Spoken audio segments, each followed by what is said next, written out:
बाबर का पूरा वंश भारत के लिए आक्रांता था, भारत पर बलात् कब्जा करने वाला रहा, क्रूर रहा और भारतीयों के विरुद्ध घृणा का भाव रखने वाला रहा।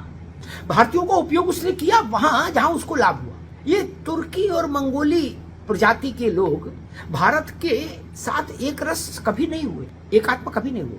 अब एनसीईआरटी ने कोशिश शुरू की है, अकबर के चरित्र को झाड़ पोंछ कर किताबों में नए सिरे से रखने की कवायद हुई है, जिसमें इस बात का उल्लेख किया गया है कि अकबर क्रूर भी था, उसने मेवाड़ में 30,000 से ज्यादा हिंदुओं का कत्लेआम कराया, उसमें ये बात अब आई है। औरंगजेब क्रूर था, आक्रामक था, हिंदू धार्मिक स्थलों को उसने ध्वस्त किया। अब ये बात एनसीईआरटी में पढ़ाई जाएगी। अब इस पर बवाल मच गया। जितने मुगल प्रेमी लोग थे वो सब छत पर खड़े होकर हाय तौबा मचाने लगे कि बाबा रे बाबा, जिल्ले इलाही माँ बदौलत अकबर आजम के लिए ऐसी बात। दरअसल सच्चाई ये है कि मुगल बेइंतहा अय्याश, नशे के शौकीन, क्रूर, निष्ठुर और उद्दंड किस्म के शासक थे। भारत के लिए उनके मन में कोई करुणा नहीं थी, कोई स्नेह नहीं था। और एक सच्चाई ये भी है कि मुगलों के समय में विशेष रूप से अकबर, बाबर और हुमायूं को छोड़ दीजिए, उनके समय तो राज्य स्थापित नहीं हो पाया था ढंग से। अकबर से शुरू करिए तो अकबर से लेकर आगे और औरंगजेब तक स्थिति ये थी कि भारत के कुल राजस्व का, उस समय के कुल राजस्व का जो मुगल एम्पायर के पास आता था, सम्राट के बादशाह के पास, उसका 70%, लगभग 70% हिस्सा केवल राज परिवार और उसकी एक्सटेंडेड वैध अवैध फैमिलीज, परिवार, वैध भी थे और अवैध भी थे, उन सबकी संतानों को, उन सबको वजीफा देने में खर्च हो जाता था।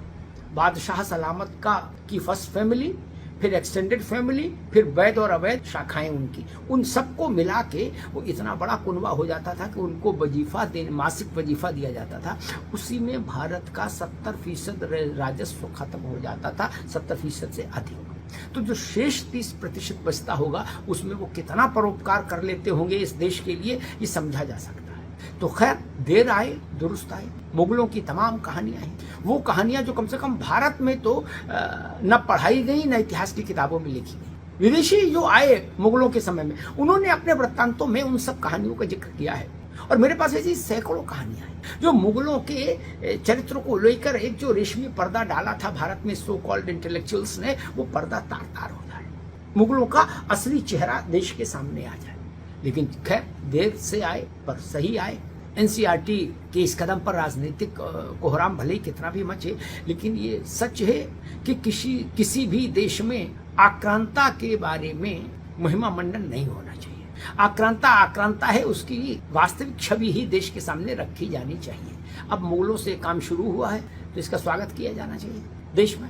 कम से कम स्कूल के बच्चे, कॉलेजों के नौजवान ये जानेंगे तो कि जिस अकबर को महान कहते कहते भारत के कुछ बौद्धिक गिरोहों ने एक अपना नया इतिहास गढ़ दिया था, उस इतिहास से अब पर्दा हट रहा है, उस इतिहास से अब धूल साफ हो रही है और अब असली इतिहास दिखाई देगा उसके भीतर से झांकता हुआ कि अकबर भी उतना ही निष्ठुर और क्रूर था जितना औरंगजेब।